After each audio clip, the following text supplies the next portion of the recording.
সম্মানিত সুধী, আপনাদের সকলকে স্বাগত জানাচ্ছি খুলনা জেলার অন্যতম একটি দ্বীপ উপজেলা দিঘলিয়া থেকে। এবং দিঘলিয়ার এমনই একটি প্রান্তে আমরা এখন দাঁড়িয়ে রয়েছি। সেটি হচ্ছে গিয়ে, আপনি যদি বলেন তাহলে এটা একেবারেই সেই প্রান্ত। এর আগেও এই প্রান্তটা আপনাদেরকে দেখিয়েছি। একেবারেই সেই প্রান্ত যেখান থেকে দিঘলিয়ার শুরু। একেবারেই এটি তীরের ফলার মতো একেবারে মাথা। আমাদের ওই সাইডটা যেটা দেখছেন, ওটা হচ্ছে গিয়ে কিছু দূর গেলেই এটা হচ্ছে গিয়ে রূপসা নদী, এবং এই সাইডটা এটা হচ্ছে গিয়ে ভৈরব নদী, এবং আমাদের যে পেছন সাইডটা সেই সাইডে রয়েছে আতাই নদী। তার মানে প্রায় কাছাকাছি তিনটি নদীর একটি মোহনা। এটাকে বলা হয় চন্দনীমহল কাঁটাবন ত্রিমোহনা। এবং এখানকার যে নান্দনিক সৌন্দর্য, আপনারা এই দীঘল দ্বীপের মধ্যে একমাত্র ঐতিহ্য এই জায়গাটাই ধরে রেখেছে, যে ঐতিহ্যটা দীঘল দ্বীপের আর কোথাও নেই। সেটি হচ্ছে গিয়ে পালতোলা নৌকা। এখনো এখানকার যে হাটবোট খেয়াঘাটটি রয়েছে এবং চন্দনীমহল খেয়াঘাট রয়েছে, সেখানে কিন্তু এখনো পালতোলা নৌকো দিয়ে মানুষ এপার থেকে ওপারে পাড়ি জমিয়ে থাকে।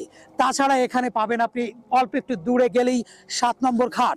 7 নম্বর ঘাটে যে সমস্ত পর্যটকরা আসেন, তারা সেখানে কিন্তু নান্দনিক দৃষ্টিনন্দন ডেকোরেশন করা নৌকায় করে ঘুরতে আসেন আমাদের এই ভৈরব নদী এবং আতাই নদী এবং এই দিঘলিয়ার এই যে চারিপাশ ঘিরে বৃত্তাকার যে নৌপথ রয়েছে, সেখানেও তারা ভ্রমণ করতে থাকেন।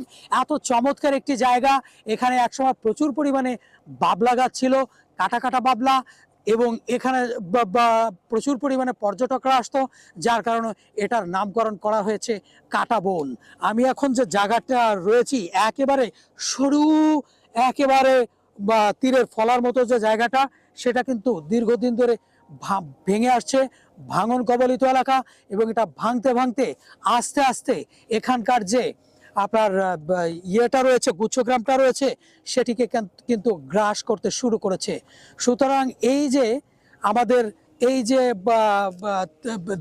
দিঘলিয়ার ত্রিমোহনা, এই যে কাঁটাবন, এইটা পর্যটন এলাকা। এই এলাকাটাকে বাঁচাতে গেলে আমাদের প্রচুর পরিমাণে এখানে সরকারি বরাদ্দ দরকার, জিও ব্যাগ দরকার, এবং এই ভাঙনটাকে আমাদের ঠেকানো দরকার। এই জায়গাটা আমাদের একটা ইতিহাস, আমাদের একটা ঐতিহ্য, আমাদের সংস্কৃতির মেলবন্ধন কিন্তু এই জায়গাকে কেন্দ্র করে গড়ে উঠেছে। সুতরাং আমাদের অবশ্যই আমাদের প্রশাসনের দৃষ্টি আমরা আকর্ষণ করছি, এই জায়গাটাকে আমাদেরকে বাঁচাতে হবে। এই জায়গাটা দীর্ঘদিন ধরে, এর আগেও কয়েকবার